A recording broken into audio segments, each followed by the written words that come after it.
चलिए ध्यान दिया जाए, जो भी स्टूडेंट मतलब अगर एग्जाम में अच्छा मार्क्स लाना चाहते हैं तो आप सभी स्टूडेंट एक काम करेंगे।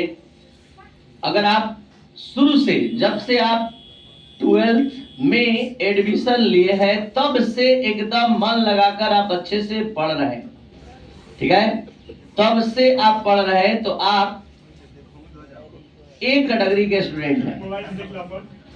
और एक कैटेगरी के स्टूडेंट सबसे पहले अपने क्लास नोट्स से रिवीजन करेंगे।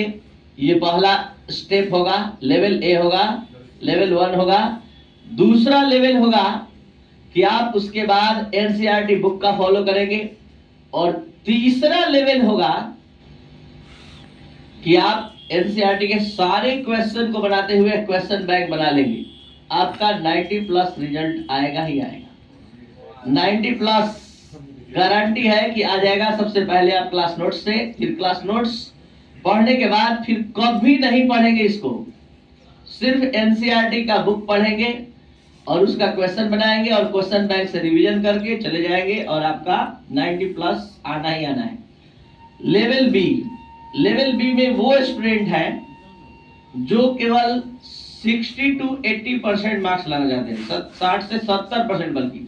तो उनके लिए ये है कि अगर आपका फिजिक्स, केमिस्ट्री या बायो या मैथ जो भी चैप्टर है, ठीक है, जितने भी यूनिट हैं, सपोज दैट आपके फिजिक्स में लगभग 10 यूनिट है, केमिस्ट्री में लगभग 16 यूनिट है, तो इसमें कम से कम 6 यूनिट, इसमें कम से कम 10 यूनिट, उस 6 यूनिट का सिलेक्शन कीजिए कि जिस 6 यूनिट को साल भर में आपने अच्छे से क्लास में और घर पर इत्मीनान से पढ़ा है, उसी 6 यूनिट का सिलेक्शन कीजिए।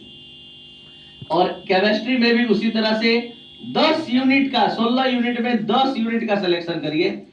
और फिर उसी तरह से पहले इस 10 यूनिट का या फिजिक्स के 6 यूनिट का या बायो का 16 यूनिट है, तो उसमें से 10 यूनिट का प्रिपरेशन कैसे करेंगे? सबसे पहले अपने क्लास नोट्स को एक बार पढ़ेंगे और मान लीजिए जिस चैप्टर को आप पढ़ रहे हैं यूनिट 1 को, उसी यूनिट 1 को फिर तुरंत एनसीईआरटी बुक से पढ़ेंगे।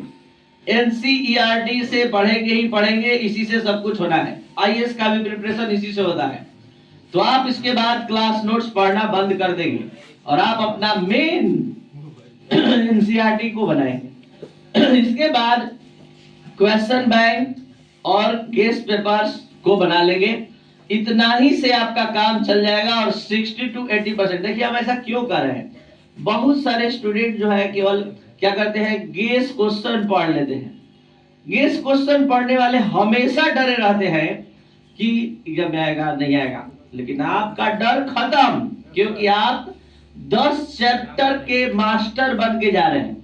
आपके पास नहीं, ठीक है, आप पूरा फुल चैप्टर 16 चैप्टर या 10 यूनिट फिजिक्स का, 16 यूनिट केमिस्ट्री का नहीं करके जा रहे, आप 10 ही यूनिट करके जा रहे हैं, लेकिन डर खत्म है आपका। क्यों खत्म है? क्योंकि आपका रिजल्ट नहीं रुकने वाला है। टोटल क्वेश्चन आप बना कर ही आएंगे।